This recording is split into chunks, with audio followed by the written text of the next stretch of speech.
स्वागत है आपका मेरे इस YouTube चैनल में। मेरा नाम है विनीत किशोर, जैसा कि आप सब जानते हैं। और आज की इस वीडियो में मैं आपसे डिस्कस करने वाला हूं कुछ इम्पोर्टेंट मैटर्स जो मुझे लगा कि जानना सबको चाहिए। तो वो न्यूज़ चैनल में नहीं आया होगा, क्योंकि थैंक्स टू आवर मीडिया, जो लोग आजकल सिर्फ अननेसेसरी के न्यूज़ में ज़्यादा टाइम देते हैं और जो काम के न्यूज़ है उस पर वो लोग फोकस नहीं करते। तो मैं बात कर रहा हूँ फार्म बिल के बारे में। जो 3 बिल जो राज्यसभा में पास हुए हैं, मैं उसके बारे में बात करने जा रहा हूँ। जैसा कि आप सब जानते हैं कि कल रामनाथ कोविंद जो है हमारे प्रेसिडेंट, उन्होंने फार्म बिल पर साइन कर दिया है और उसे एक लॉ बना दिया है। तो उसके बारे में बात करते हैं। सबसे पहले मैं बताना चाहता हूँ 3 बिल जो है फार्मर के लिए राज्यसभा लोकसभा में पास हुए थे, जिनमें से पहला है farmer empowerment and protection agreement of price assurance and farm service bill 2020। दूसरा बिल था एसेंशियल कमोडिटीज अमेंडमेंट बिल 2020 और तीसरा बिल था the farmer produce trade and commerce promotion and facilitation bill 2020। ये तीनों बिल हमारे एग्रीकल्चरल मिनिस्टर नरेंद्र सिंह तोमर जो हैं यूनियन मिनिस्टर, उन्होंने पेश किया था दोनों हाउस में। और ये बिल उन्होंने लाया था 20 सितंबर को 2020 में। तो उन्होंने ये बिल उस समय लाया और ये बिल किस तरह से पास हुआ है, बेसिकली इस वीडियो में मैं वो बताऊंगा कि ये बिल किस तरह से पास किया गया है। तो ये बिल जो है पास तो 27 सितंबर 2020 को ये बिल अपर हाउस में यानी कि राज्यसभा में पास किया गया और 24 सितंबर 2020 जो है ये लोअर हाउस में पास किया गया यानी कि लोकसभा में। अब ये पास किस तरह से हुआ है ये भी जानना बहुत ज़रूरी है, क्योंकि आमतौर पर किसी भी बिल को पास करने के लिए जो है मतलब कि उसका जो डिटेल वीडियो है ये कोई खास जरूरी होता नहीं है, क्योंकि कुछ लोग अपोजिशन में रहते हैं, कुछ लोग रूलिंग पार्टी के रहते हैं, तो नॉर्मल तरीके से बिल पास हो जाता है। लेकिन इस बिल में बहुत सारे कॉन्स्टिट्यूशन के लोकसभा और राज्यसभा के रूल बुक जो होते हैं उनको काउंटर करके ये वाला जो बिल है पास किया गया है। तो इसके बारे में डिस्कस करते हैं। नरेंद्र सिंह तोमर जी है जो हैं वो हमारे एग्रीकल्चर मिनिस्टर, उन्होंने बिल पेश किया सभा में, राज्यसभा लोकसभा में। और जब उन्होंने ये बिल पेश किया तो उनका अपोजिशन की तरफ से जो आया, जो भी उनके तरफ से पॉइंट आया अपोजिशन की तरफ से, उसमें था कि सबसे पहले तो ये बिल सिलेक्शन कमेटी के पास भेजा जाए रिव्यू के लिए। तो ये उनका पहला मांग था। दूसरा मांग ये था कि जो ये बिल जो पेश हो रहा है ये इस पर वोटिंग जो है वो वॉइस वोटिंग के आधार पर ना हो करके ये डिविजनल वोटिंग के आधार पर हो, ये अपोजिशन का मांग था। और इसमें अब देखिए वॉइस वोट और डिविजनल वोट में क्या फ़र्क है मैं बता देता हूँ। वॉइस वोट क्या होता है, इसमें बेसिकली एक सिंपल सा चीज़ आप समझ सकते हैं, जहाँ स्पीकर ही सब कुछ है। तो यहाँ पर स्पीकर ही सब कुछ है।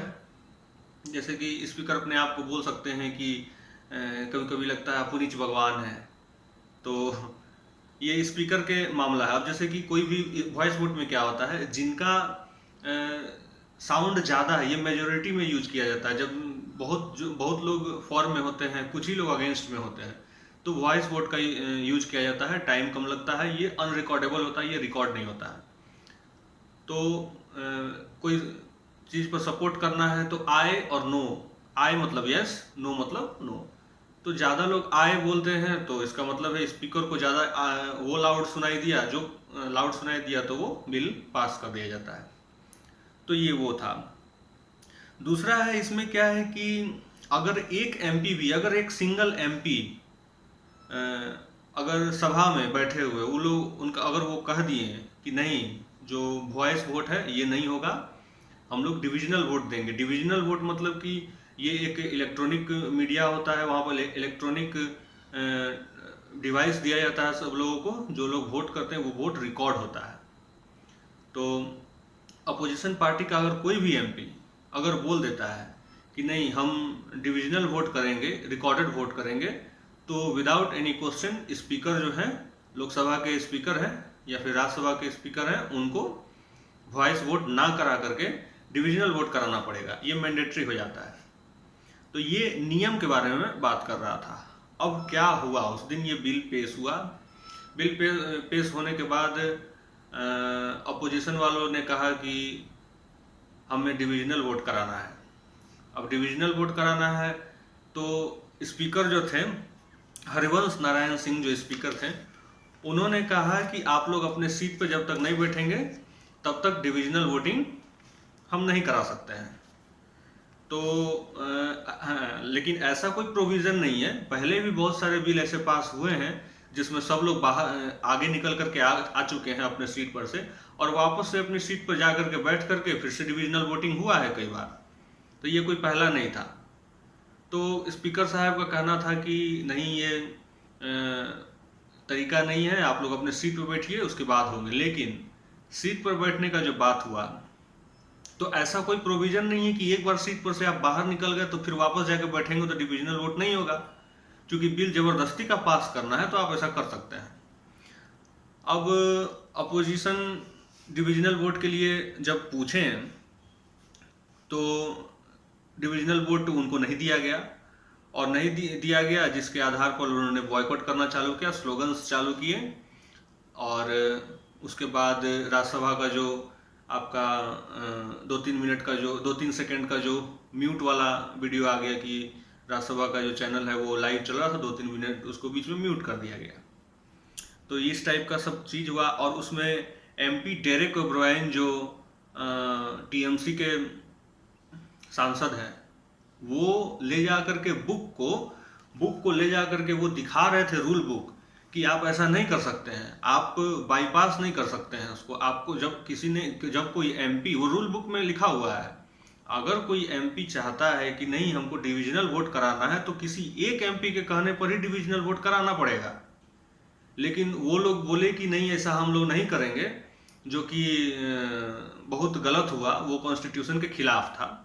तो वो काम जा करके वहाँ किया। वो तो डायरेक्टर वो जस्ट बुक दिखा रहे थे, और हमारे मीडिया वाले लोग हैं वो लोग इस चीज़ को कवर नहीं किए, और हर जगह इस तरह से दिखाया गया कि वो लोग गलत कर रहे हैं। लेकिन ना उन्होंने उनका एक वीडियो भी आया था जिसमें उन्होंने कहा था कि हम तो सिर्फ रूल दिखा रहे थे कि रूल बुक में क्या रूल लिखा हुआ है, कि आप रूल को ओवर रूल कर रहे हैं। तो वो चीज़ वो दिखाने का कोशिश कर रहे थे। वीडियो में भी उन्होंने ये चीज़ बताया और दिखता भी है, लेकिन उसको इस तरीके से दिखाने का कोशिश किया गया कि वो गलत थे।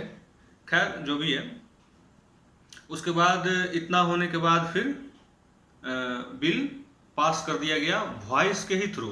ये एक मतलब कि जब कोई एमपी अगर आपसे पूछ दिया, अपोजिशन वाले ने कह दिया कि नहीं हमें डिविजनल वोट चाहिए, उसके बावजूद वॉइस वोट किया गया, वॉइस वोट कर करके, और फार्मर का ये जो बिल है इसे पास किया गया। तो इस पर मैं बस इतना ही बोलना चाहूँगा कि अब ये सही हुआ है कि गलत हुआ है, ये आप लोग वीडियो देख करके बताइए मुझे कमेंट में, सही हुआ है कि गलत हुआ है। ये जब रूल बुक में लिखा हुआ था, रूल बुक को ओवर रूल्ड करके ये बिल पास कर दिया गया। तो आप देखिए, ये तो कहीं मेरे हिसाब से तो गलत है, क्योंकि अगर इस टाइप का ही चलता रहा तो बहुत सारे बिल हैं जो पास कर दिए जाएंगे बिना किसी रूल को देखते हुए। अभी जिस दिन से 8 एमपीज को सस्पेंड कर दिया गया है, उसके बाद से तो अपोजिशन नहीं है वहाँ पे।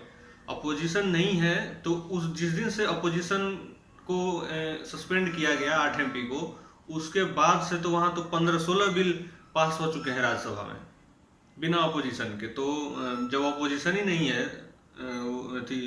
अपर हाउस में, तो फिर कोई भी बिल पास हो सकता है। तो ये सही डेमोक्रेसी मेरे हिसाब से तो नहीं है। बाकी आप समझदार हैं और आप लोग देख सकते हैं कि किस तरह का डेमोक्रेसी चल रहा है। और मीडिया जो है जो आजकल गोदी मीडिया के नाम से जाना जाता है, वो लोग को भी इस सब में ज़्यादा इंटरेस्ट नहीं है। वो लोग को बॉलीवुड में और फालतू की चीज़ में ज़्यादा इंटरेस्ट है। तो ये एक छोटा सा वीडियो था जो किस तरह से जो बिल पास हुए हैं राज्यसभा में फार्मर का जो 3 बिल आया था वो किस तरह से पास हुआ है, इसके बारे में ये वीडियो था। मैं इसके बाद एक छोटा सा वीडियो और डालूंगा फार्मर वाले जो बिल जो पास हुए हैं उसके मैंने उसमें क्या क्या अच्छा चीज़ हुआ है, क्या खराब चीज़ हुआ है, उसके बारे में ये मैं वीडियो उसमें डालूंगा। आप नेक्स्ट पार्ट जरूर देखिएगा।